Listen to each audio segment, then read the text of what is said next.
가장 말을 잃었을 때 가장 강력한 기도가 시작됩니다. 가장 막혔을 때 가장 뚫립니다.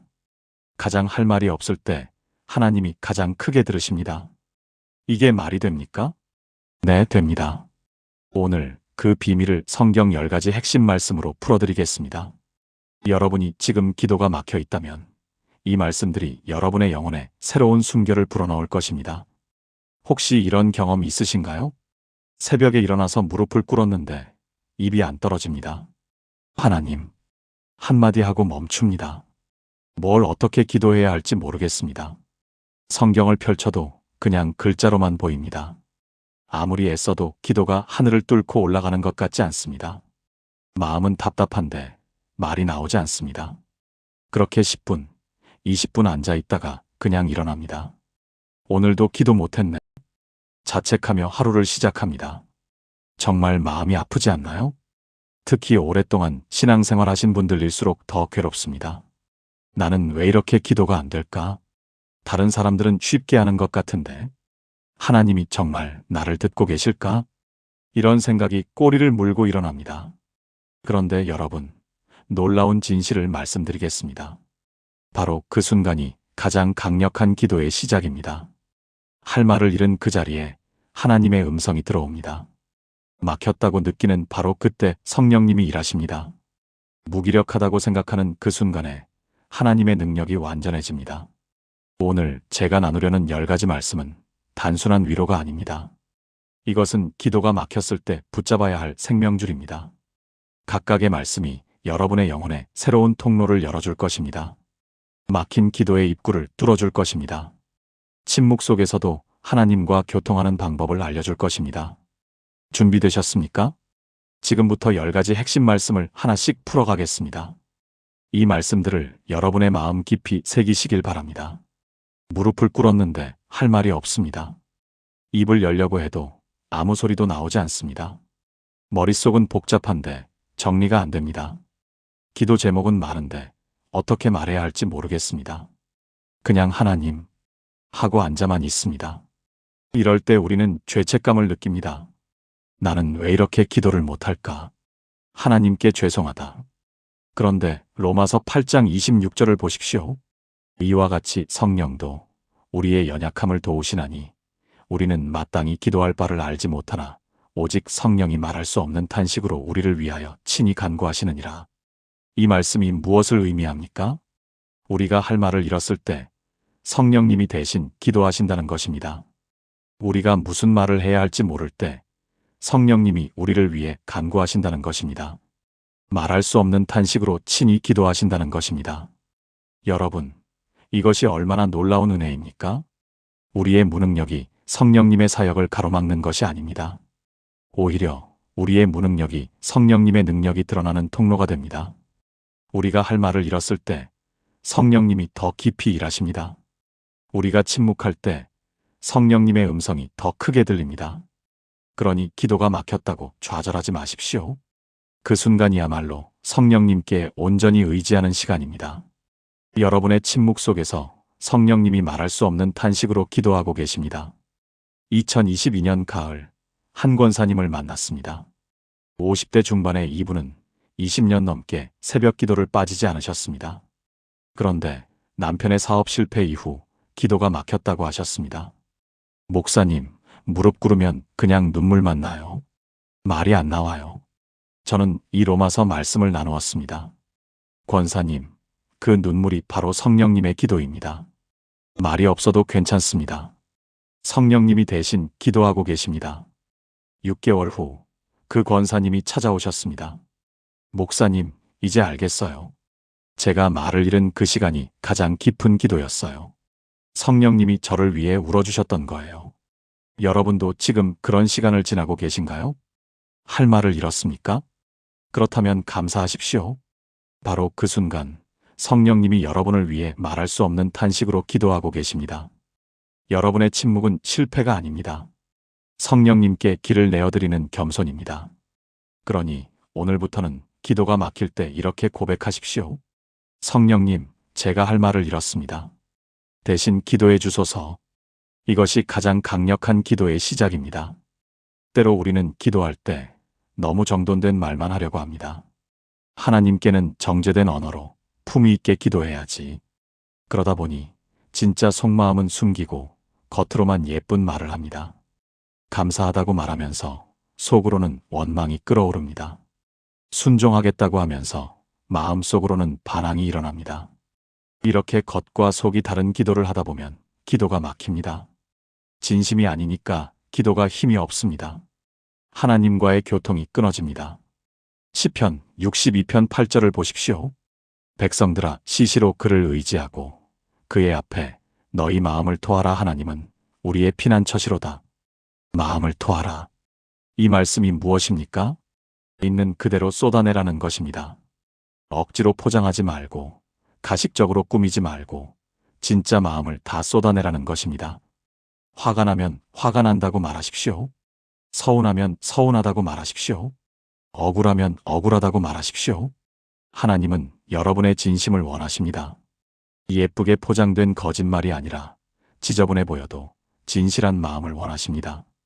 욥기를 보십시오. 욥은 하나님께 얼마나 솔직하게 기도합니까?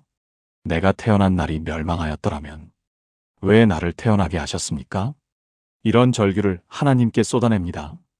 그런데 하나님은 욥을 책망하지 않으십니다. 오히려 욥의 친구들을 책망하십니다. 왜입니까? 욥은 진실했기 때문입니다. 친구들은 종교적으로 옳은 말만 했지만 진심이 없었습니다. 여러분, 하나님은 여러분이 완벽한 기도문을 낭독하기를 원하지 않으십니다. 여러분의 깨진 마음, 상처난 영혼, 혼란스러운 생각을 있는 그대로 쏟아내기를 원하십니다. 2020년 코로나 시기였습니다. 한 집사님이 상담을 요청하셨습니다. 사업이 무너지고 빚이 쌓여가는데 기도가 안 된다고 하셨습니다. 목사님, 감사하다고 기도하려고 하는데 입에서 안 나와요. 순종하겠다고 말하려는데 속으로는 하나님께 따지고 싶어요. 이런 마음으로 기도하면 안 되는 거 아닌가요? 저는 이 시편 말씀을 펼쳤습니다. 집사님, 그 마음 그대로 하나님께 토해내십시오. 화가 나면 화났다고, 억울하면 억울하다고 말씀드리십시오. 하나님은 집사님의 진심을 기다리고 계십니다. 한 달 후 그 집사님이 간증하셨습니다. 처음으로 진짜 기도를 했어요. 하나님께 다 토해냈어요. 그랬더니 신기하게도 마음이 편해지고 응답이 보이기 시작했어요. 여러분, 오늘부터 기도할 때 가면을 벗으십시오. 있는 그대로의 모습으로 하나님 앞에 나가십시오. 화나고 서럽고 억울하고 답답한 그 마음 전부 쏟아내십시오. 하나님은 그 진실한 기도를 기다리고 계십니다. 마음을 토할 때 비로소 진짜 기도가 시작됩니다. 기도가 막히는 또 다른 이유가 있습니다. 우리가 사람들 앞에서 사람들을 의식하며 기도하기 때문입니다. 새벽 기도회에서 큰 소리로 기도합니다.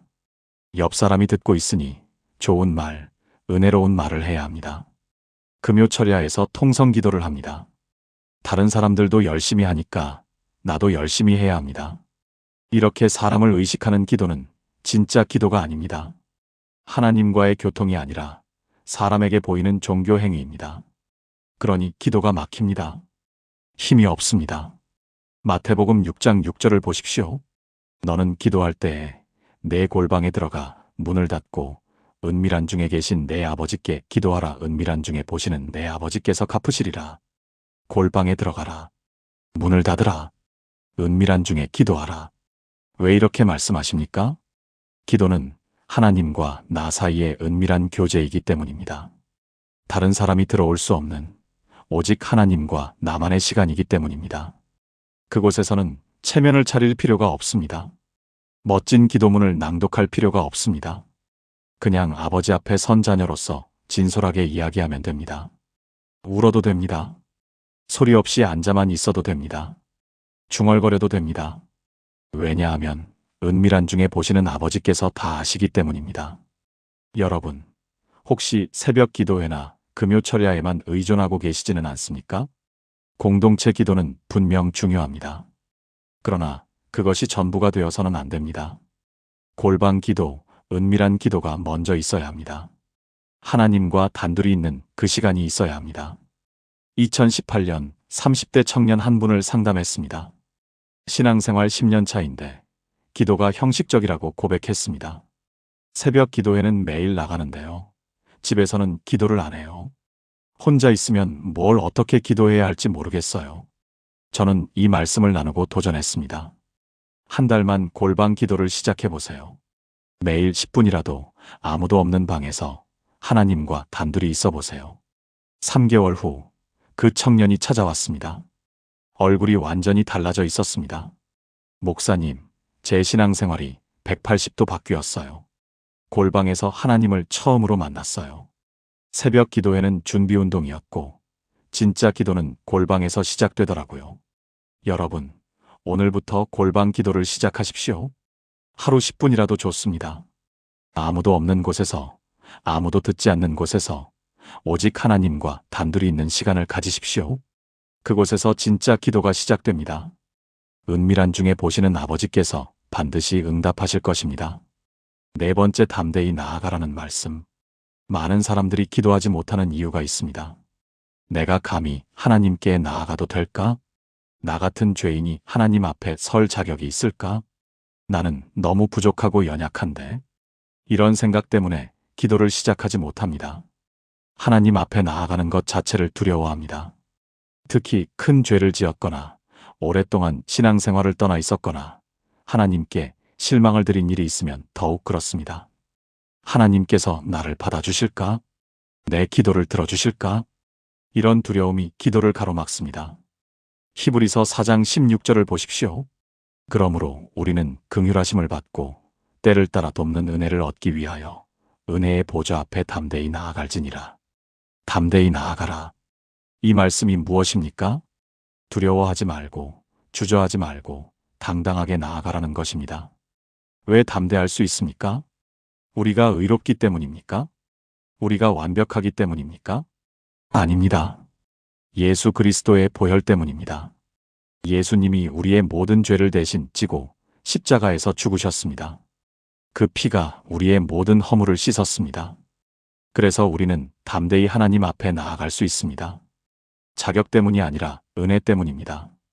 우리의 의로움 때문이 아니라 예수님의 의로움 때문입니다. 여러분, 하나님 앞에 나아갈 때 자격을 따지지 마십시오. 나는 자격이 없어 하면서 물러서지 마십시오. 예수님이 이미 길을 열어놓으셨습니다. 그 길로 담대히 나아가기만 하면 됩니다.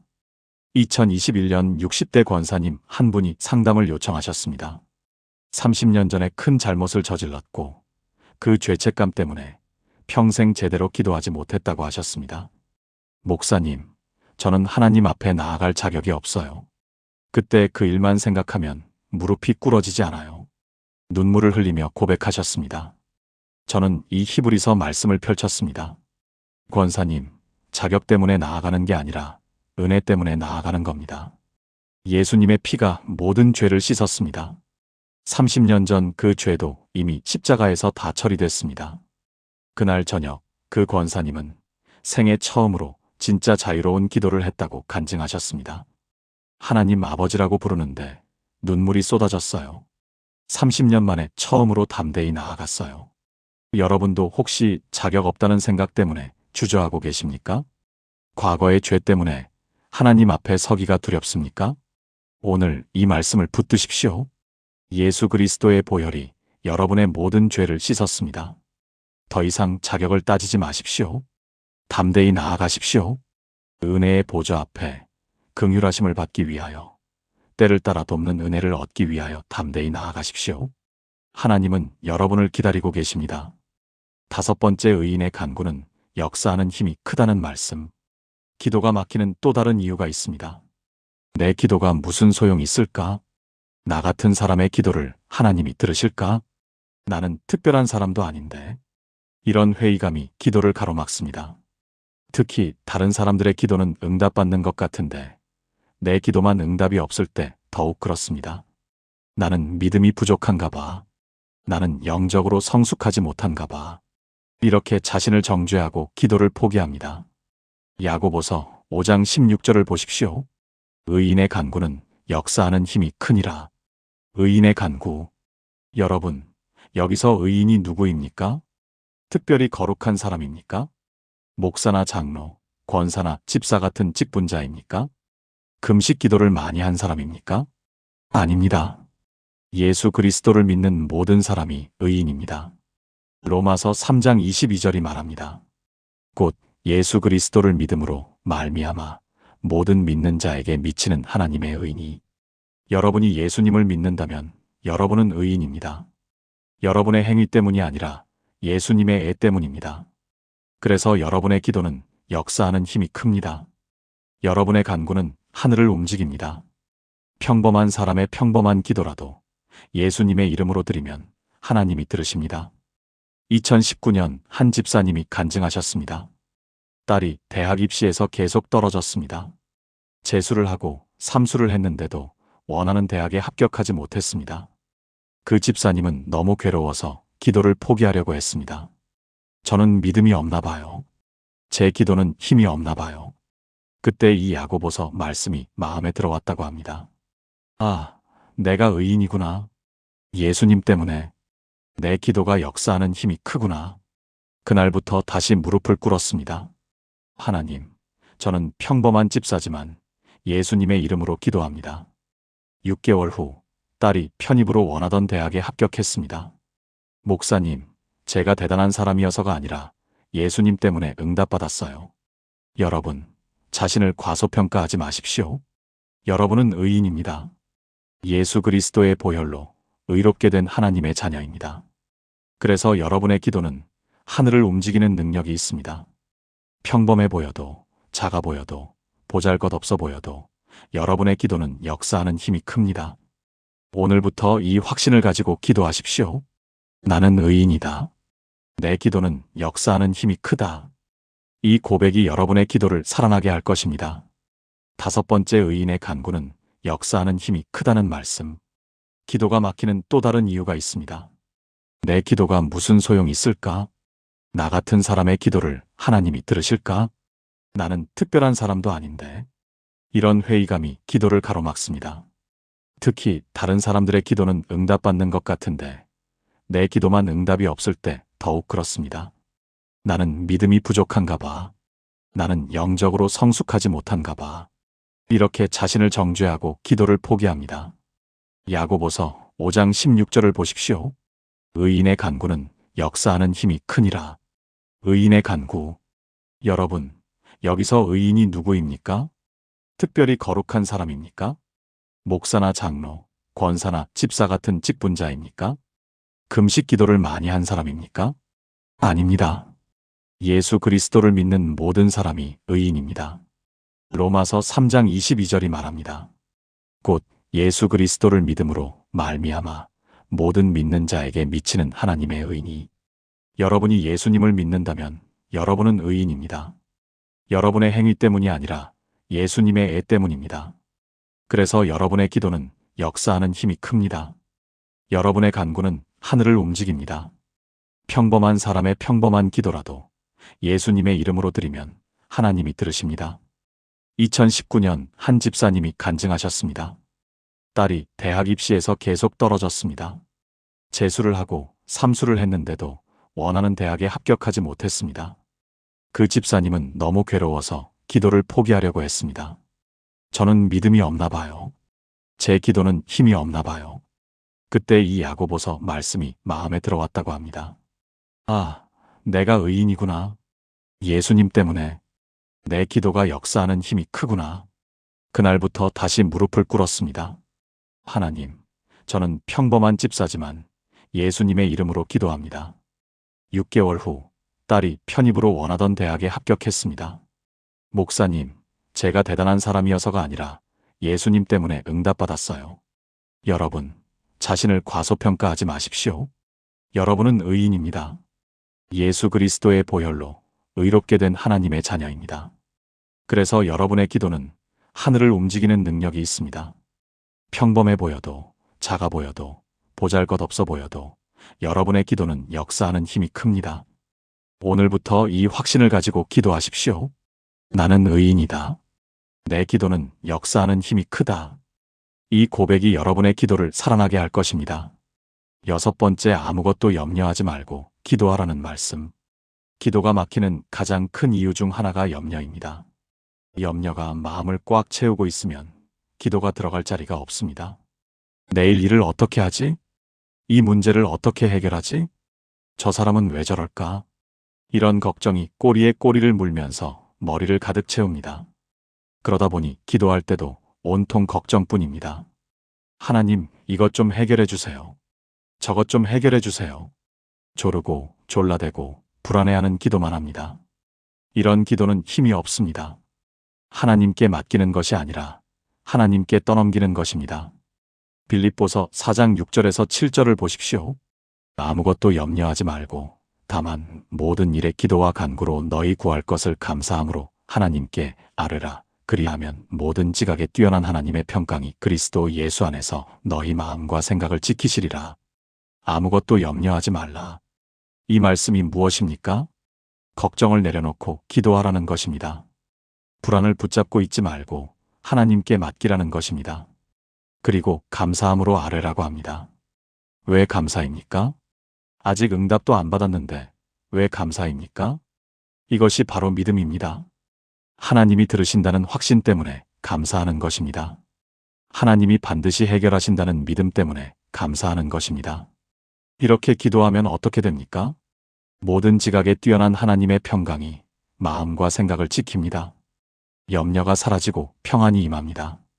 불안이 물러가고 확신이 들어옵니다. 2020년 한 청년이 찾아왔습니다. 취업 준비를 2년째 하는데 계속 떨어진다고 했습니다. 기도를 해도 불안해요.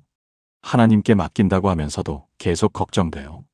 그때 이 빌립보서 말씀을 나누었습니다. 염려를 내려놓고 감사함으로 기도해 보세요. 아직 취업이 안 됐어도 하나님이 들으신다는 것에 감사하며 기도해 보세요. 한 달 후 그 청년이 간증했습니다. 목사님, 신기해요.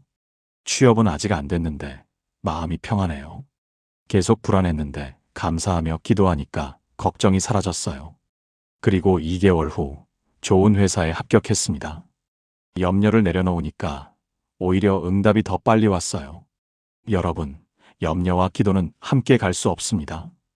염려를 붙잡고 있으면 기도가 막힙니다. 오늘부터 염려를 내려놓으십시오. 감사함으로 하나님께 아뢰십시오. 그러면 모든 지각에 뛰어난 평강이 여러분의 마음을 지킬 것입니다. 7번째 말씀이 거하면 무엇이든 구하라는 말씀. 기도가 막히는 이유 중 하나는 무엇을 구해야 할지 모르기 때문입니다. 막연하게 축복해 주세요라고만 합니다. 구체적으로 무엇을 원하는지, 하나님께 무엇을 구해야 하는지 모릅니다. 그러다 보니 기도가 공허합니다. 초점이 없습니다. 또 어떤 사람들은 이걸 구해도 되나 하고 망설입니다. 이건 너무 세속적인 것 아닌가? 이건 하나님이 원하시는 게 아닐 것 같은데? 이렇게 자기 검열을 하다가 아무것도 구하지 못합니다. 요한복음 15장 7절을 보십시오. 너희가 내 안에 거하고 내 말이 너희 안에 거하면 무엇이든지 원하는 대로 구하라. 그리하면 이루리라. 무엇이든지 원하는 대로 구하라. 놀라운 약속 아닙니까? 그런데 여기 조건이 있습니다. 내 안에 거하고 내 말이 너희 안에 거하면, 말씀이 우리 안에 거해야 한다는 것입니다. 말씀이 거한다는 것이 무엇입니까? 성경을 읽는 것만이 아닙니다. 말씀이 내 생각을 지배하고 내 마음을 채우고 내 삶을 인도하는 것입니다. 말씀으로 생각하고 말씀으로 판단하고 말씀으로 살아가는 것입니다. 이렇게 되면 내가 원하는 것이 하나님이 원하시는 것과 같아집니다. 내 뜻이 하나님의 뜻과 하나가 됩니다. 그래서 무엇이든 구하면 이루어집니다. 2017년 한 집사님이 사업 결정을 앞두고 기도했습니다. 하나님, 이 사업해도 될까요? 아무리 기도해도 확신이 서지 않았습니다. 그때 이 요한복음 말씀을 묵상하게 되었습니다. 말씀이 내 안에 거해야 하는구나. 그날부터 매일 잠언을 읽기 시작했습니다. 특히 사업과 관련된 지혜의 말씀들을 암송했습니다. 3개월 후 어느 날 기도하는데 확신이 들었다고 합니다. 이 사업은 하나님의 뜻이 아니구나. 말씀을 묵상하는 중에 하나님의 뜻이 분명히 보였다고 합니다. 결국 그 사업을 포기했고 1년 후에 그 업종이 큰 위기를 맞았습니다. 말씀이 내 안에 거하니까 하나님의 뜻이 보이더라고요. 여러분, 무엇을 구해야 할지 모르겠습니까? 먼저 말씀을 읽으십시오. 말씀을 묵상하십시오. 말씀이 여러분 안에 거하게 하십시오. 그러면 무엇을 구해야 할지 알게 될 것입니다. 그리고 그것을 구하면 반드시 이루어질 것입니다. 왜냐하면 그것이 하나님의 뜻이기 때문입니다. 8번째, 낙심하지 말고 항상 기도하라는 말씀.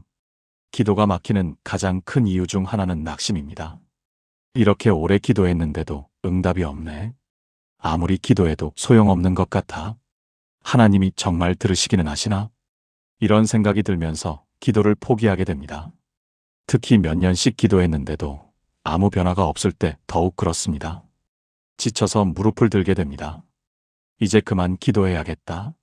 누가복음 18장 1절을 보십시오.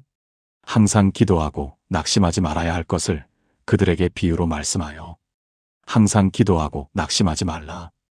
이 말씀 다음에 불의한 재판관 비유가 나옵니다. 한 과부가 재판관에게 계속 찾아가서 억울함을 호소합니다. 처음에는 들은 척도 안 하던 재판관이 결국 그 과부의 청을 들어줍니다. 왜입니까? 과부가 포기하지 않고 계속 찾아왔기 때문입니다. 예수님이 이 비유를 하신 이유가 무엇입니까? 하나님은 불의한 재판관과 다르다는 것입니다. 불의한 재판관도 끝까지 구하는 사람의 청을 들어주는데 하물며 사랑의 하나님이 어찌 들어주지 않으시겠느냐는 것입니다. 다만 하나님의 때가 있습니다. 우리의 때와 하나님의 때가 다릅니다. 우리는 빨리 응답받기를 원하지만 하나님은 완전한 때에 응답하십니다. 그러니 낙심하지 말고 계속 기도해야 합니다. 2015년 한 권사님을 알게 되었습니다. 아들의 구원을 위해 20년째 기도하고 계셨습니다. 아들은 교회를 완전히 떠나 세상에서 방황하고 있었습니다. 목사님, 20년을 기도했는데 아무 변화가 없어요. 제가 뭘 잘못한 걸까요? 눈물을 흘리며 말씀하셨습니다. 저는 이 누가복음 말씀을 나누었습니다. 권사님, 낙심하지 마세요. 계속 기도하세요. 하나님의 때가 반드시 있습니다. 그 권사님은 다시 무릎을 꿇었습니다. 3년 후 2018년 어느 날이었습니다. 그 권사님이 울면서 전화하셨습니다. 목사님, 아들이 돌아왔어요. 23년 만에 아들이 교회로 돌아왔습니다. 낙심하지 말고 기도하라는 말씀을 붙잡았어요. 23년 걸렸지만 하나님이 응답하셨어요. 여러분, 지금 얼마나 오래 기도하고 계십니까? 1년입니까? 5년입니까? 10년입니까? 아직 응답이 보이지 않아서 낙심하고 계십니까? 오늘 이 말씀을 붙드십시오. 낙심하지 말고 항상 기도하라. 하나님의 때가 반드시 있습니다. 그때가 되면 반드시 응답하십니다. 포기하지 마십시오. 계속 기도하십시오. 여러분의 기도는 결코 헛되지 않습니다. 9번째, 쉬지 말고 기도하라는 말씀. 많은 사람들이 기도를 이벤트로 생각합니다. 새벽 기도회 때만 기도합니다. 금요철야 때만 기도합니다. 특별한 일이 있을 때만 기도합니다. 평소에는 기도하지 않다가 문제가 생기면 그때서야 무릎을 꿇습니다. 이런 기도는 습관이 아니라 응급조치입니다. 그러니 기도가 자연스럽지 않습니다. 힘들고 어색합니다. 데살로니가전서 5장 17절을 보십시오. 쉬지 말고 기도하라. 쉬지 말고 기도하라. 이 말씀이 무엇입니까? 24시간 무릎 꿇고 있으라는 뜻입니까? 아닙니다. 삶 전체가 기도가 되어야 한다는 것입니다. 일하면서도 기도하고, 걸으면서도 기도하고, 밥 먹으면서도 기도하는 것입니다. 하나님과의 교제가 끊어지지 않는 것입니다. 숨 쉬듯이 기도하는 것입니다. 어떻게 이것이 가능합니까? 짧은 기도를 계속하는 것입니다. 하나님 감사합니다. 하나님 도와주세요. 하나님 함께 하소서. 이런 짧은 기도를 하루 종일 드리는 것입니다. 지하철에서, 버스에서, 걸으면서, 일하면서 쉬지 않고 기도하는 것입니다. 2016년 한 집사님이 간증하셨습니다. 직장 생활이 너무 힘들어서 매일 스트레스를 받았습니다. 하루 종일 짜증나고 화가 나요. 기도할 시간도 없고 기도할 마음도 안 생겨요. 그때 이 데살로니가전서 말씀을 묵상하게 되었습니다. 쉬지 말고 기도하라. 이게 무슨 뜻일까? 그날부터 짧은 기도를 시작했습니다. 출근길 지하철에서 하나님 오늘도 함께 하소서. 회의 전에 하나님 지혜를 주소서. 점심시간에 하나님 감사합니다. 퇴근길에 하나님 평안을 주소서. 3개월 후 삶이 완전히 달라졌다고 합니다. 스트레스가 줄어들었어요. 짜증이 덜 나요. 하루 종일 하나님과 대화하니까 평안해요. 여러분, 긴 기도를 못해서 고민하지 마십시오. 짧은 기도를 쉬지 않고 하십시오. 하나님 감사합니다. 하나님 도와주세요. 하나님 사랑합니다. 이 짧은 기도들이 모여서 하루 종일 기도하는 삶이 됩니다. 쉬지 말고 기도하는 삶이 됩니다. 그러면 하나님과의 교제가 끊어지지 않습니다. 삶 전체가 예배가 되고 기도가 됩니다. 10번째 구하고 찾고 두드리라는 말씀. 마지막으로 가장 중요한 말씀을 나누겠습니다. 기도가 막혔을 때 이 말씀을 붙들면 돌파구가 열립니다. 마태복음 7장 7절을 보십시오. 구하라 그리하면 너희에게 주실 것이요 찾으라 그리하면 찾아낼 것이요 두드리라 그리하면 너희에게 열릴 것이니. 구하라, 찾으라, 두드리라. 이 세 가지 동사가 무엇을 의미합니까? 점점 더 적극적이고 강력한 행동입니다. 구한다는 것은 입으로 말하는 것입니다. 찾는다는 것은 몸으로 움직이는 것입니다. 두드린다는 것은 손으로 행동하는 것입니다. 기도는 단순히 입으로만 하는 것이 아닙니다. 전인격적인 행동입니다. 마음으로 원하고, 입으로 구하고, 몸으로 찾고, 손으로 두드리는 것입니다. 그러면 반드시 응답이 있습니다. 주실 것이요, 찾아낼 것이요, 열릴 것입니다. 이것은 약속입니다. 조건이 아니라 약속입니다. 구하면 주신다는 확실한 약속입니다. 2023년 한 청년이 진로 문제로 고민했습니다. 유학을 갈지 말지 1년 넘게 고민하면서 기도했습니다. 기도를 해도 답이 안 나와요. 하나님이 정말 응답하시는지 모르겠어요. 저는 이 마태복음 말씀을 나누었습니다. 구하기만 했습니까? 찾았습니까? 두드렸습니까? 기도만 하지 말고 정보를 찾아보고 문을 두드려 보세요. 그 청년은 다시 기도했습니다. 그리고 유학 정보를 찾기 시작했습니다. 여러 학교에 문의했습니다. 교수님들께 이메일을 보냈습니다. 3개월 후 놀라운 일이 일어났습니다. 한 교수님이 장학금을 제안했습니다. 구하고 찾고 두드리니까 정말 열렸어요. 기도만 하고 앉아 있으면 안 되는 거였어요. 여러분, 기도가 막혔습니까? 그렇다면 더 적극적으로 구하십시오. 입으로만 구하지 말고 찾으십시오. 찾기만 하지 말고 두드리십시오. 하나님은 적극적으로 구하는 자에게 응답하십니다. 게으르게 기다리는 자가 아니라 열심히 찾는 자에게 주십니다. 소극적으로 앉아있는 자가 아니라 담대하게 두드리는 자에게 여십니다. 오늘부터 여러분의 기도에 행동을 더하십시오. 구하고 찾고 두드리십시오. 그러면 반드시 주시고 찾게 하시고 여실 것입니다. 이것은 변하지 않는 하나님의 약속입니다. 사랑하는 여러분, 지금까지 기도가 힘들 때 붙잡아야 할 10가지 성경 말씀을 나누었습니다. 다시 한번 정리하겠습니다.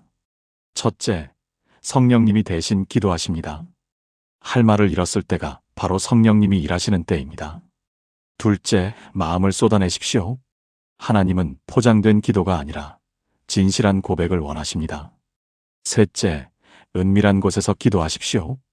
골방에서 하나님과 단둘이 있는 시간이 진짜 기도입니다. 넷째, 담대히 나아가십시오. 예수님의 보혈이 우리에게 담대함을 주셨습니다. 다섯째, 의인의 간구는 힘이 큽니다.